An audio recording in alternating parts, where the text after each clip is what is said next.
Olá, pessoal! Olá, pessoal! Nós estamos hoje com um novo episódio do Trajetórias Brilhantes, Conversas de Sucesso. Onde estamos, Beatriz? Num lugar maravilhoso, Museu de Campos. Logo no centro da cidade. E se você está nos assistindo, vem visitar o museu também, tem muita coisa legal para aprender sobre a nossa história. O entrevistado de hoje já está chegando e você fica com a entrevista com o doutor... Não vou falar. Vamos deixar uma surpresinha para vocês. Até mais! Olá, minhas amigas e meus amigos. Quero convidar para que vocês assistam a minha entrevista para o programa Trajetórias Brilhantes desta semana. Está super bacana a nossa conversa.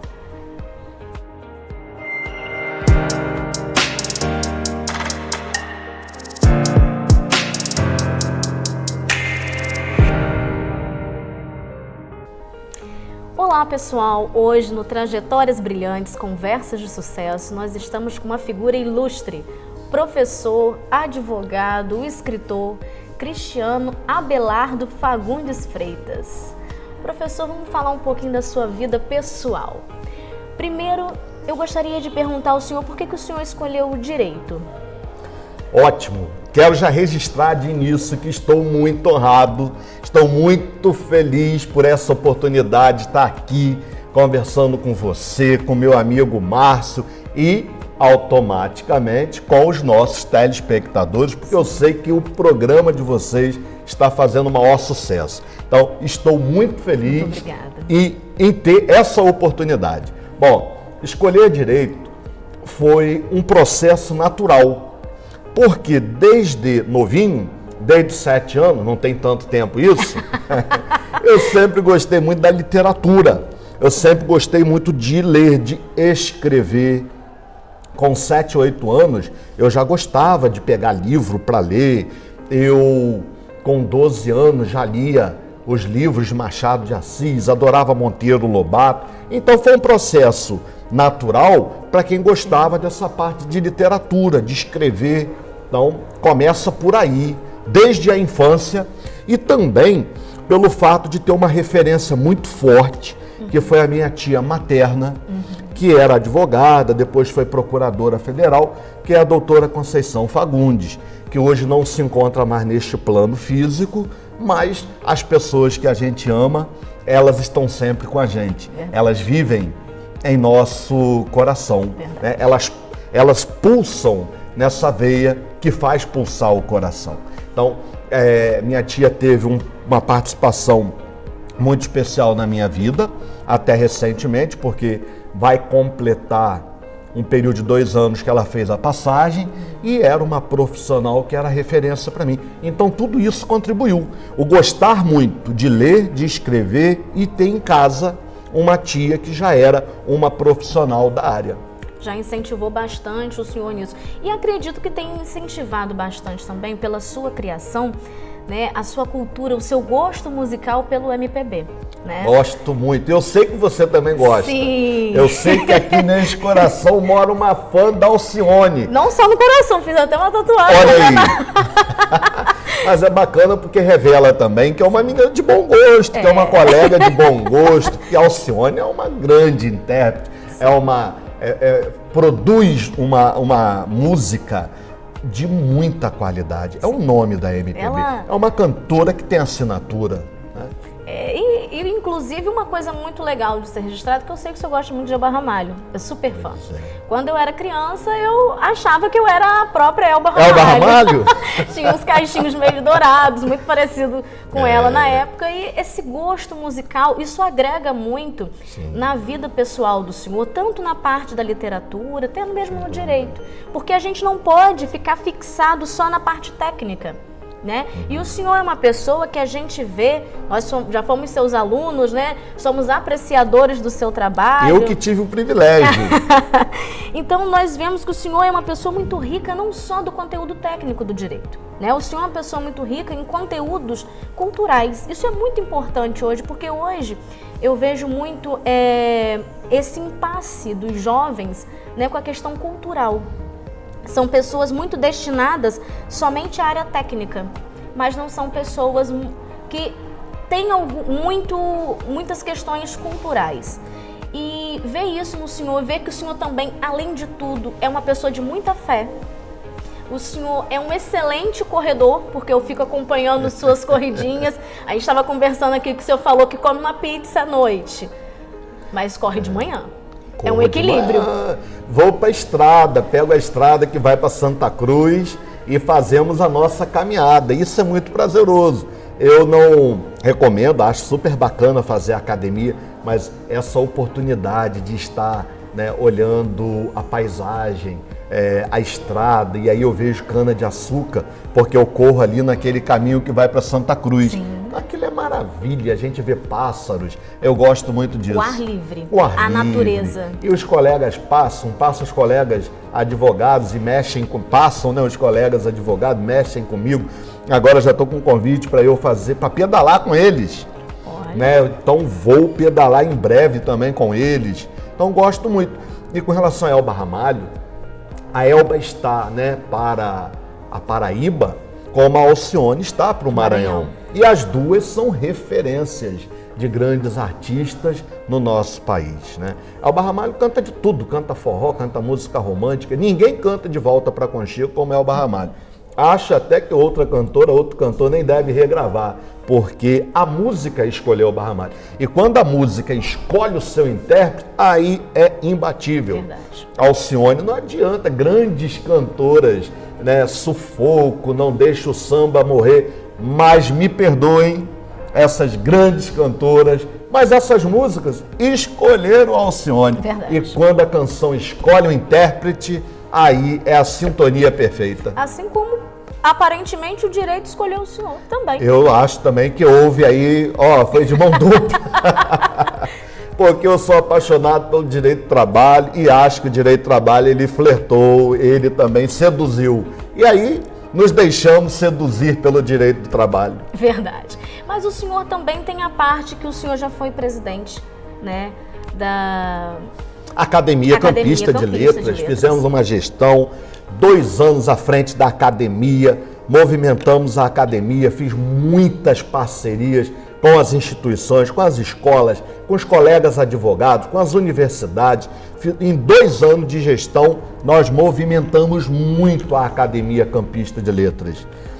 Já tive a oportunidade também de ser vice-presidente da nossa OAB, sim, pelo triênio, que o colega Cristiano Milho foi o presidente e eu vice. Então a gente tem uma história, sabe, Beatriz, aí para contar de muitas atividades. Já fui membro da OAB Cultura, já fui diretor da ESA, coordenador do curso de letras. Então a gente tem já uma bagagem, uma história que a gente pode começar a contar. É verdade, professor. E nós vamos falar um pouquinho mais da sua vida profissional, né? Do advogado Cristiano, que nós conhecemos muito como mestre Cristiano, como eu mesmo digo. Mas, além de advogado, o senhor também é professor em universidade, praticamente em quase todas as universidades do curso de Direito em Campos. E nós vamos falar um pouquinho mais sobre a sua carreira profissional. Mas isso quem vai falar é o Dr. Márcio. Que honra! Também quero conversar com o nosso amigão. Verdade.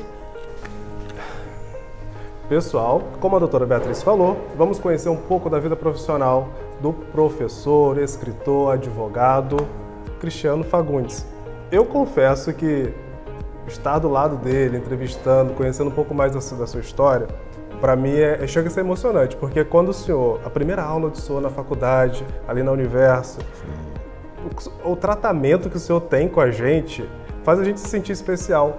A Thaisa, inclusive, falou sobre isso. Thaisa tá brilhando já lá no 5º período. Me diz uma coisa, onde o senhor fez a sua graduação em Direito? Bom, eu sou da 2ª turma do curso de Direito da Universo. A Universo tinha acabado de chegar em Campos, eu comecei a fazer Direito no ano de 97, terminei em 2001, 2ª turma. Quando eu comecei o curso de Direito, o prédio da Universo, ali na 28, ainda não estava nem construído. Nós começamos as aulas no Colégio Batista. Olha, depois, aí já houve a migração. Aí a proporção que o prédio da Universo ia sendo construído, nós íamos para lá. Legal. O senhor foi a segunda turma, o senhor havia comentado, Segunda turma do curso de Direito aqui em Campos da Universo. Nesse período de faculdade do senhor, o senhor trabalhava também, começou a estagiar também? Como é que foi esse período assim? Muita coisa, meu amigo. Os perrengues universitários, a gente tem que trabalhar muito. E é por isso que eu respeito muito, ainda mais vocês, meus alunos, porque eu sei o que a gente tem de trabalhar o dia inteiro para poder a gente pagar a faculdade, chegar à aula já super cansado depois de um dia inteiro de trabalho. Então, eu tento sempre, como professor, passar sempre o meu melhor. Eu falo muito isso com os amigos. Eu falo os amigos mais próximos, aqueles que tenho como irmãos, como Robson Toledo, o Antônio Filho. Eu sempre falo isso para eles. Quando eu entro numa sala de aula, ali eu posso já ter trabalhado, saído de uma audiência cansativa, de uma instrução pesada, mas eu tento esquecer tudo isso. Que tudo isso fique do lado de fora, porque o meu aluno ele tem de receber o melhor que eu tenho para passar para ele, porque eu sei o que é ser estudante no nosso país, né? A gente trabalha, a gente estuda, é uma tríplice jornada, então eu me empenho para passar, como faço com os nossos clientes, né? Eu acho que na vida a gente tem de sempre oferecer o melhor que a gente tem para as pessoas. Uma coisa que eu falo, que eu fui aluno dele, ele tem uma didática maravilhosa em sala de aula. Você não sente, mesmo cansado da gente ter aquela rotina diária de trabalho, ir para a faculdade à noite, a gente não sente que a sua aula é aquela aula maçante, cansativa, que dá aquele soninho. Na sua a gente não fica desse jeito. Que bom, fico feliz quando escuto isso. Mas sabe uma coisa interessante ainda? É que a equipe que o senhor, do cursinho, inclusive, que a gente vai falar já, que eu ouvi dizer que é o melhor do Brasil. A nossa pós é a melhor do Brasil. Os alunos estão dizendo que é a melhor da América Latina. Eu estou dizendo que é do Brasil. A equipe do senhor, dos professores, também tem esse mesmo ritmo. Assim, a didática é muito boa. Aproveitando, o senhor já falou da faculdade. Quando o senhor passou, na época do senhor já tinha a prova da OAB, Prova da OAB. Tinha, e na nossa época era assim, nossos professores não tinham passado pelo exame de ordem. Porque eu entrei na faculdade em 97, terminei em 2001. E o exame de ordem, ele é criado, ele começa justamente ali no finalzinho da década de 90. Então os nossos professores não sabiam prova da OAB, se podia usar livro, como é que era. Então era uma experiência. Novidade, a gente ia para a prova, mas fiquei livre na primeira. Logo de primeira, o senhor passou? Primeira. Eu terminei a faculdade em 2001, 2002 eu fiz a prova da OAB, optei na época por Direito Civil, Processo Civil. Eu já ia falar trabalho, óbvio. Fiz Civil, Processo Civil, porque eu brinquei com o colega, você vai fazer trabalho? Eu falei assim, eu vou fazer trabalho na fila, porque naquela época era tudo presencial. Nós íamos à OAB para fazer a inscrição, aquela coisa toda. Aí eu falei, olha, então vou fazer processo civil. Vocês estão falando que processo civil é muito amplo, que direito civil é muito amplo. Vamos fazer direito civil e processo civil. Acabei optando e foi de primeira. E fiquei livre na primeira. Graças a Deus, isso que importa. Eu apanhei, eu ainda fui escolher administrativo, Beatriz ficou bravíssima comigo, que queria que eu trocasse. Apanhei, mas consegui também me livrar, graças a Deus. E todos vão conseguir. O segredo do exame de ordem é como a vida, é não desistir. Então, não fique assim, eu fiz 2 vezes já, eu fiz 3 vezes.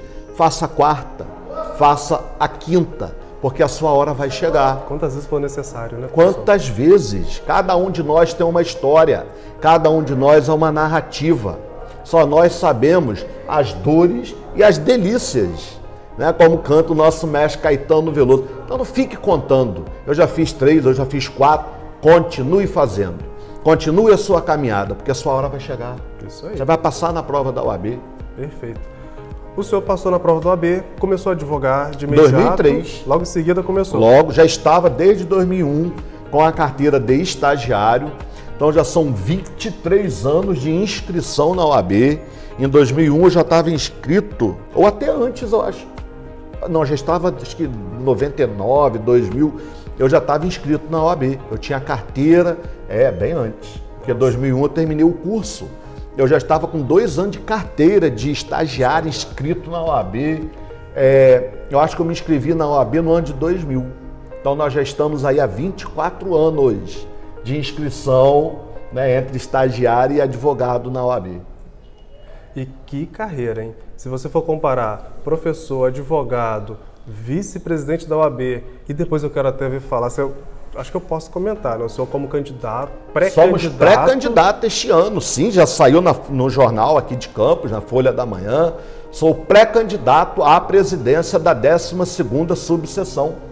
Imagina que honra, nosso professor. Estamos aí, ainda é um período de pré-candidatura, mas... E vamos trabalhar, é o que eu gosto de fazer, é uma vida inteira dedicada a isso e deixar que os colegas escolham o que eles entenderem. Também ajuda, né? Deixa a vida me levar e também a resposta do trabalho que o senhor já teve ao longo da sua vida. E cada um tem a sua contribuição, o importante é somar. Isso. E eu já tive essa experiência como vice-presidente numa época histórica, que foi numa época de pandemia, nós fomos eleitos.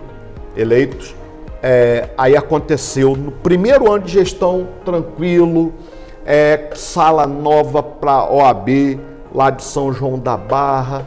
Depois, no segundo ano, início do ano, veio a pandemia, o outro ano também da gestão, mas deixamos a OAB toda equipada para fazer as audiências remotas. O Rio veio e colocou lá uma placa bonita registrando tudo que foi feito naquele período de gestão, mesmo sendo um período adverso, porque a adversidade faz a gente crescer, a gente tem que buscar solução, e foi uma gestão muito bonita, porque os colegas vieram com a gente, contribuíram muito. Toda vez que eu ligava para um colega pedindo um suporte para ajudar um outro colega, eu sempre tive a mão estendida. Então eu sou muito grato aos colegas, porque quando eu fui vice-presidente, eu tive um apoio muito grande. Sempre que eu precisei de socorro de um colega, uma coisa que não era muito da minha área, era uma coisa mais técnica, mas os colegas chegavam junto para ajudar o outro colega. Isso é maravilhoso. Professor, o senhor se tornou advogado, escritório. Eu pergunto isso porque alguns colegas, hoje, o doutor Daniel, por exemplo, o doutor Daniel Braga, na entrevista dele, ele falou o seguinte: ele acredita, eu acho também que isso vai chegar bastante aí, vai se tornar uma realidade. Essa advocacia mais virtual, esse escritório mais virtual. Sim. O senhor, obviamente, na sua época, o físico era muito importante. O senhor considera essa transição vai acontecer de forma definitiva? O senhor acha que isso é uma realidade que já está em prática hoje? Até porque os tribunais, as audiências virtuais vieram para ficar. Na área trabalhista, que é a minha área maior de atuação, as audiências estão acontecendo dessa forma. E eu falando do negócio, você me lembrou, quando eu estava na vice-presidência da OAB, eu e o juiz aqui de Campos, doutor Cláudio Vitor, nós fizemos um projeto piloto, uma parceria com a OAB, e fizemos a primeira audiência, porque era aquele período de pandemia, remota.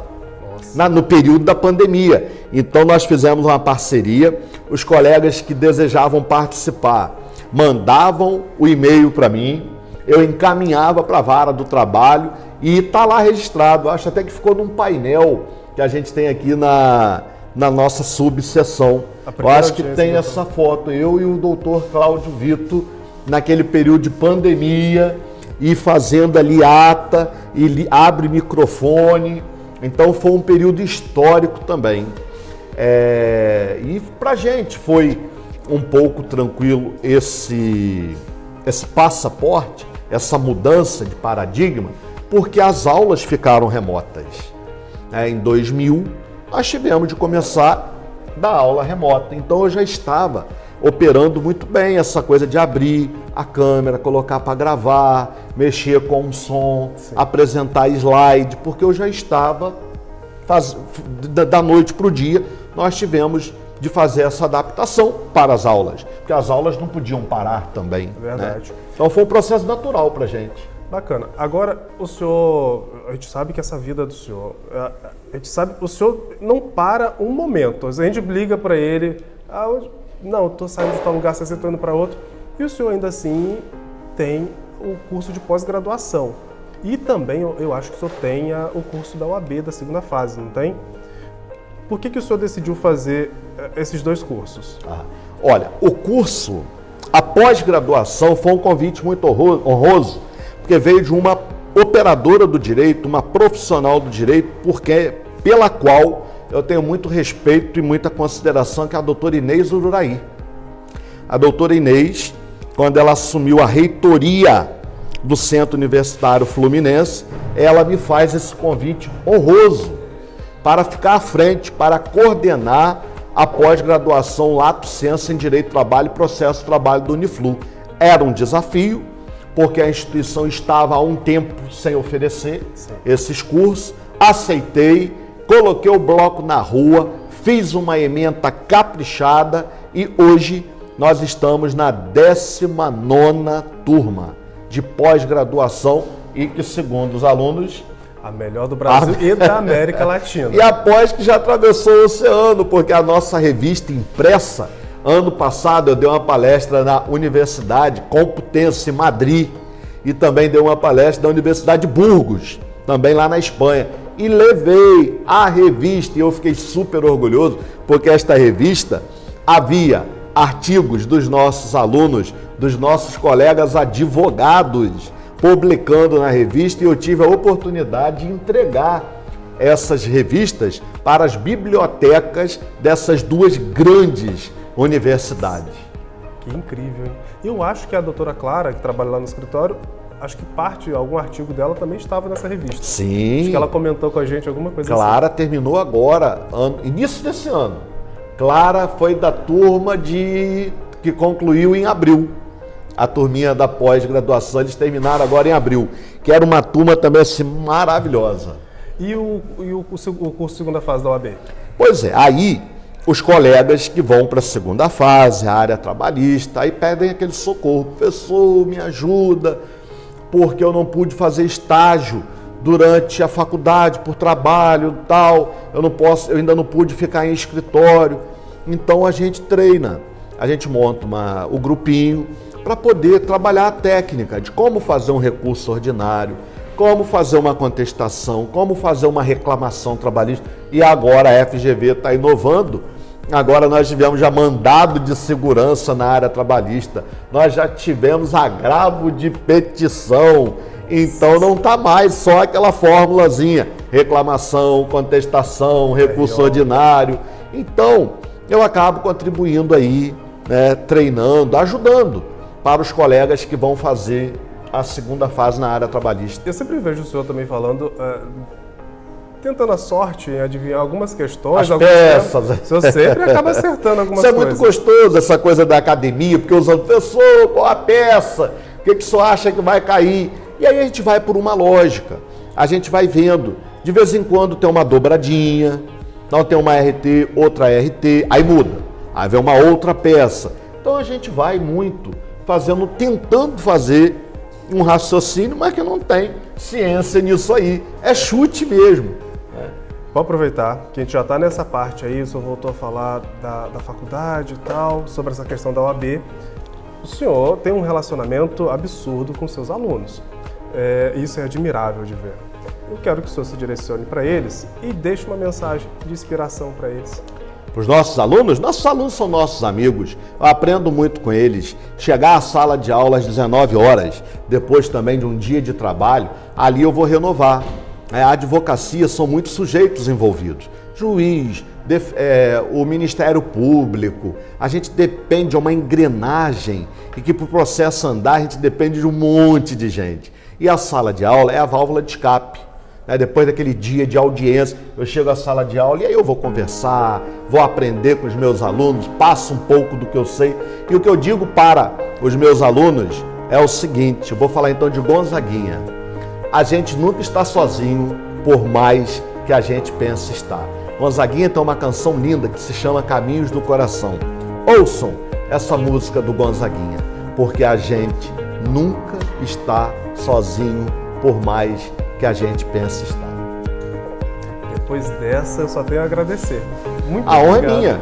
muito obrigado por o senhor ter se disponibilizado um tempo para estar com a gente, para falar com eles. E é uma honra sempre poder estar junto do senhor. É recíproco, a honra é toda minha. Eu que tenho de agradecer esse espaço, esse convite que quando veio, vamos embora, vamos participar disso aí. Vou assistir ao programa quando estiver disponível no YouTube. Vou encaminhar para todo mundo. Hoje é sexta. Segunda-feira vai estar disponível já. Que bacana. Muito obrigado. Eu quero parabenizar também pela iniciativa de vocês. Vocês dois que sempre tiveram esse comportamento. São pessoas também super participativas. Eu estou adorando. Eu estou assistindo a todos os programas. Obrigado, professor. Pessoal, fica com essa entrevista. Eu agradeço também a companhia de vocês aqui com a gente, tá bom? Até a próxima.